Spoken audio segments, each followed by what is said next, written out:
आज हम चर्चा करेंगे कि बिहार की कोई भी सरकारी नौकरी हो और न्यायालय का चक्कर न लगाना पड़े, क्या यह संभव है।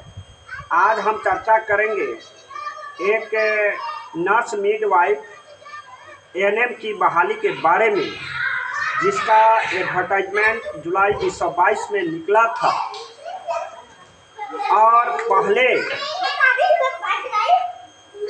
जो नियमावली बनी थी बहाली प्रक्रिया में, इसमें था कि मार्क्स बेसिस पर होगी बहाली। लेकिन आपको पता है कि सुप्रीम कोर्ट का एक फैसला आया है कि खेल के बीच में खेल के नियम में बदलाव नहीं हो सकता है। खेल के बीच में खेल के नियम में बदलाव नहीं हो सकता है।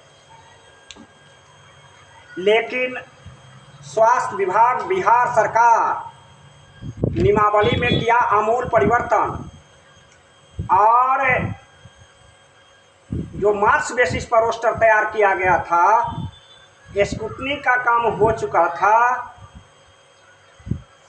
इसको पुनः बीटीएससी को एग्जाम कराने के लिए दे दिया गया। अभ्यर्थी के द्वारा हुआ विरोध और एग्जाम कराया ही नहीं गया। इधर हाई कोर्ट में गए अभ्यर्थी। कौन अभ्यर्थी?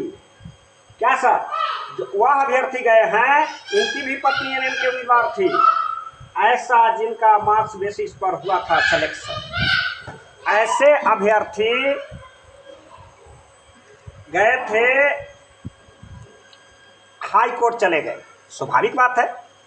हाई कोर्ट जाने के बाद क्या हुआ, इधर जो बीटीएससी एग्जाम ले रही थी, वह एग्जाम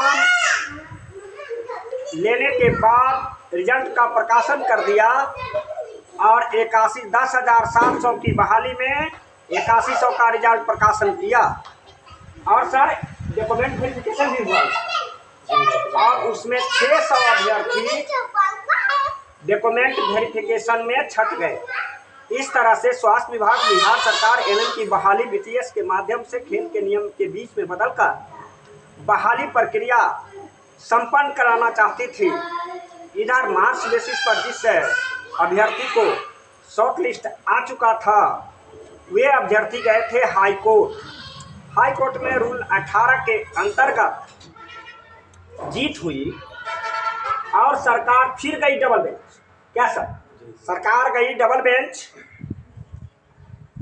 और वहां पर दोनों में जोरदार बहस हुई और सरकार, स्वास्थ्य विभाग बीटीएस के तर्क में जो रिजल्ट का प्रकाशन किया था, इस सिस्टम से बहाली करना चाह रही थी। लेकिन रूल 18 के अंतर्गत जो मेरिट बना था, इस पर फिर राज्य सरकार हार गई। क्या सर? जी। अब जिनका बीटीएस के तरफ से लिस्ट बना था, वे अभ्यर्थी चले गए एसएलपी सुप्रीम कोर्ट। अब सुप्रीम कोर्ट में जो अभ्यर्थी गए, तो इसमें एक इंटरनल आदेश आया। आपको सर जानकारी है कितना दिन पहले इसको अंतरिम आदेश आया? 2022 की तो बहाली है। हमको लगता है 2025 के लगभग 8 महीना पहले 2025 के अंत में अंतरिम आदेश आया कोर्ट से और 8100 में 600 जो डॉक्यूमेंट वेरिफिकेशन में डिफिशेंसी के कारण रिजेक्ट हो गए थे, अंतरिम आदेश पर कर रहे हैं नौकरी। आज जिनका मार्क्स बेसिस पर हुआ था सिलेक्शन, रूल 18 से सिंगल बेंच और डबल बेंच में जीत करके भी अभी है सड़कों पर।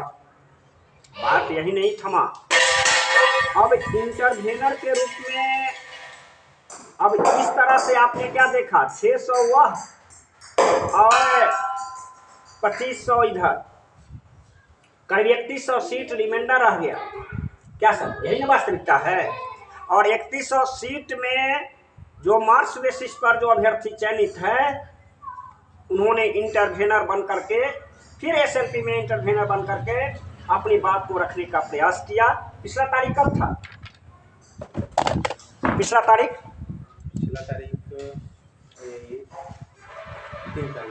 3 तारीख।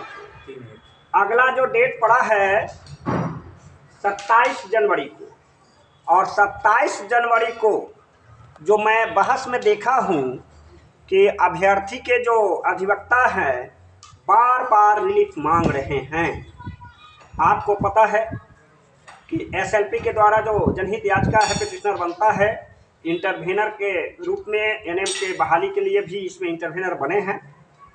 आपको चल रहा है अभी ईडब्ल्यूएस का, जिसका 17 जनवरी को फैसला आना बाकी है, और बिहार सरकार में शिक्षा जगत में केस चल रहा है, उसमें इंटरनल अंतिम रिलीफ मिला है रीट याचिका के रूप में। तो 27 जनवरी को डेट पड़ा है। बहस में अधिवक्ता महोदय मांग रहे हैं कि इन अभ्यर्थियों को जो सीट बचा गया इसमें अंतरिम और इनटेक करके इनको नौकरी दिया है। बहस में यह भी बातें पता आई है में करीब 3100 सीट में, जनरल सीट में 100 सीट बच गया है, बाकी दूसरे सीट में भी सीटों की संख्या है। अब लगता है कि फैसला आपके पक्ष में आना चाहिए, यह अभ्यर्थी की उम्मीद है। लेकिन न्यायालय मंदिर होता है, आगे देखिए, न्यायालय पर भरोसा है तभी तो आप यहाँ से। अब बताइए, अभ्यर्थी परीक्षा दिया, मार्च बेसिस पर शॉर्ट लिस्ट हुआ, पटना हाई कोर्ट गया, फिर दिल्ली सुप्रीम कोर्ट गया, लेकिन अभ्यर्थी हिम्मत नहीं है। अभ्यर्थी की हिम्मत अभी भी नहीं हारा है, बेरोजगारी का दंश झेल रहा है। वैसे अभ्यर्थी जो मार्च बेसिस से शॉर्ट लिस्ट में नाम आया है, लेकिन बीटीएस और मार्च बेसिस के मेरिट लिस्ट पर अंतर होने के कारण, दूसरे शब्दों में हम कह सकते हैं कि तत्कालीन 2022 में जब मेरिट लिस्ट बना था मार्च बेसिस पर, उस समय गठबंधन की सरकार थी, और जब बहाली प्रक्रिया कंप्लीट होने वाली थी तो गठबंधन की सरकार में इंटरचेंज हो गया। आप समझ सकते हैं कि सारा जेडीयू राजद गठबंधन की था, बाद में बीजेपी जेडीयू गठबंधन का आ गया। गठबंधन की सरकार में अभ्यर्थी मार्च बेसिस पर बहाली की जो नियमावली बना था, बीटीएस की परीक्षा हुई। अब देखना है कि क्या अंतरिम आदेश मिला था वैसे अभ्यर्थी को जो बीटीएस से एग्जाम दिए थे और नौकरी मिली थी, क्या इंटरवेनर के रूप में जो मार्च बेसिस अभ्यर्थी हैं क्या उनको न्याय मिलेगा? यह तो आने वाला वक्त 27 जनवरी को ही पता चलेगा।